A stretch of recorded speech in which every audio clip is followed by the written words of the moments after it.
السلام عليكم ورحمة الله وبركاته. كلنتي wanaagsan asxaabay meel kasto aad naga daawareysaan ku soo dhawaada mar kale iyo mid kamid ah barnaamijyada aan idinkugu tala galnay waa barnaamijkeennii ugu horeeyay maanta Talaadaha taariikhduna ay ku beegan tahay 10 Febraayo sanadka 2026 qodobada barnaamijka aan idinkugu soo gudbin doono waxaa ka mid noqon doona wasiirka arrimaha dibadda ee Iran Abbas Araghchi oo kulan xasaasi ah la qaatay taliyayaasha ugu sarreeya ciidamada dalka Iran. waxaa kale barnaamijka aad ku daawan doontaan kulanka dhexmari doona Trump iyo Netanyahu oo loo diidayo inay ka soo qayb galaan wariyeyaasha. sababtu maxay tahay iyana barnaamijkan ku faaqidi doonaa. Indonesia oo sheegtay inay ciidamo geyn doonto Gaza iyadoo noqon doonta dalkii ugu horeeyay ee ciidanka nabadda sugaya ee Gaza ee halka tagi doona. qaybta dambana waxaan idinkugu hayaa Sacuudiga oo si toos ah ugu hanjabay kooxda Imaaraadku taageero ee dalka Suudaan ee la yiraahdo dacmu sariic degdeg u joojiya falalka foosha xun ee aad ka wadaan Suudaan haddii kale. haddaba Sacuudiga oo seefta galka kala baxay dhanka Suudaan markan isaga iyo Imaaraad halka ayaa la isku farasaari doonaa. qodobadaas ayaynu barnaamijkeena ugu horeeya ku faaqidaynaa maanta Talaadaha inta aan ku jirno warar cusub hadday soo kordhaan waan idinla socodsiin doona.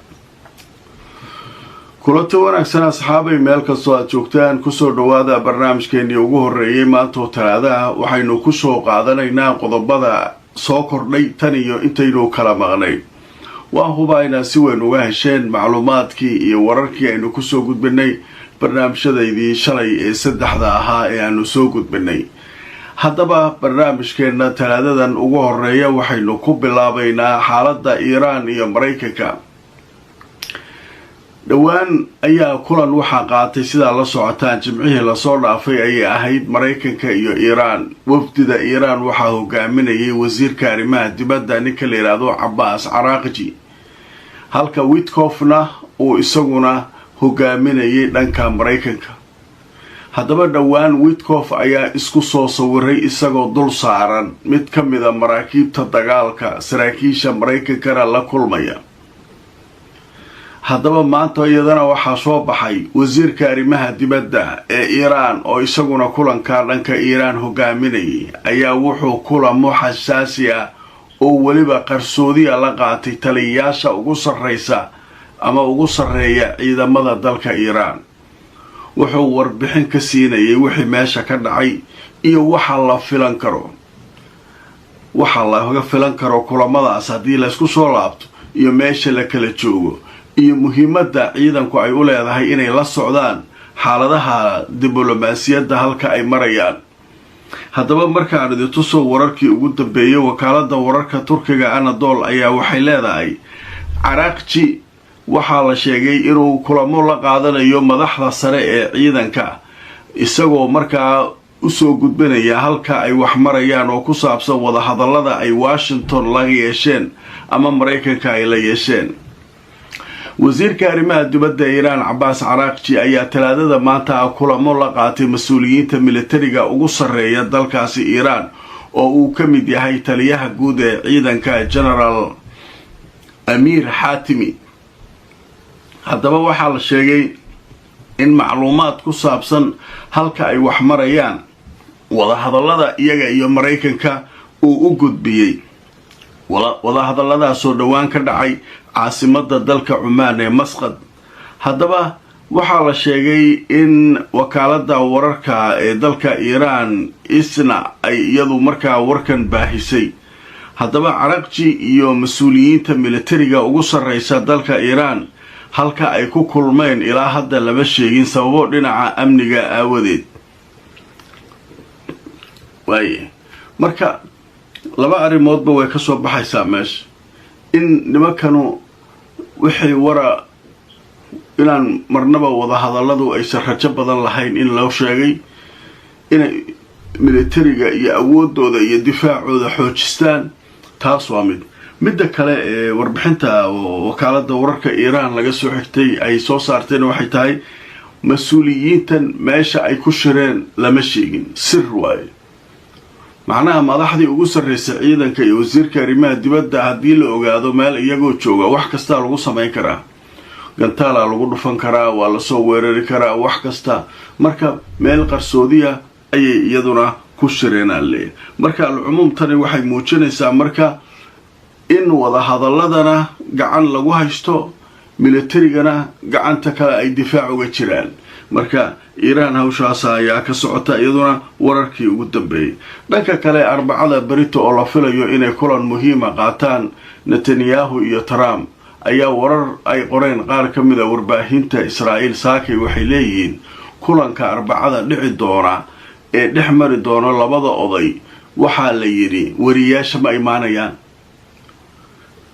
ninka Trump la leeyahay wariyaashu wuu iska jecel yahay, nin kastoo u taga inuu meesha ku baashaaluu rabaa, laakiin nimankan yuhuudda waxay yidhahdeen wariye nooma imaanayo. aqalka cad ayay u gudbeen, aqalka cadisana waa ka yeelaa la leeyahay. marka wariyaashii sababta loo diida maxay tahay? waxaa leeyahay khilaafaa jira oo ku saabsan arrinta Iiraan, arrimahaas. ninkan marka Netanyahu wuxuu rabaa si hoose ninkan inuu wax ugu sheego, uu ka dhaadhiciyo inuusan wax nabada qaadan, nabadana shuruudaha Israa'iil ay wadato lagu soo marka arrinkaasa isla soo kordhay. haddaba arintuso jaridda la yidhaahdo ra'yul yawm saakay waxay leedahay iclaam cibri ama warbaahinta cibriga ama yahuudda waxay ka hadleen kulanka dhex mari doona Netanyahu iyo Trump inuu noqon doono mid albaabada u xiran oo keliya labadoodu ay geli doonaan, iyadoo sidoo kale aan loo ogolaan doonin in iclaamka ama warbaahintu ay markaa ka qayb qaataan, iyadoo la sheegayo in khilaafaad dhinaca ra'yiga ah labada dhinac uu u dhaxeeyo oo ku saabsan arrinta Iiraan sida loo xalinayo. marka ninka Netanyahu wuu sii ballansanaa, wuxuu leeyahay wariyaal yeysan noo imaan, kulankana wuxuu noqonayaa mid albaabada u xiran, adiga besa galayn. odagu wuxuu rabaa inuu jaanis inta ku helo uu ka dhaadhiciyo rabaa.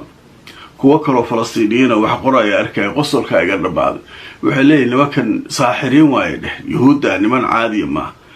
odaga inta meel lagu xirto ilaa taatikeeyaa la rabaa dheh, kabacdina amarra iska bixiyo, hala duqeeyo, ha lagu dhufto keliya inuu dhaho. marka falastiiniyiintu caadi baa way shaqaalaan, laakiin nimankan xog badana iska aya yuhuuddii falastiin cid kaloo istaqaana ma jirtaba adduunka haddaysa iyagu is aqoonin.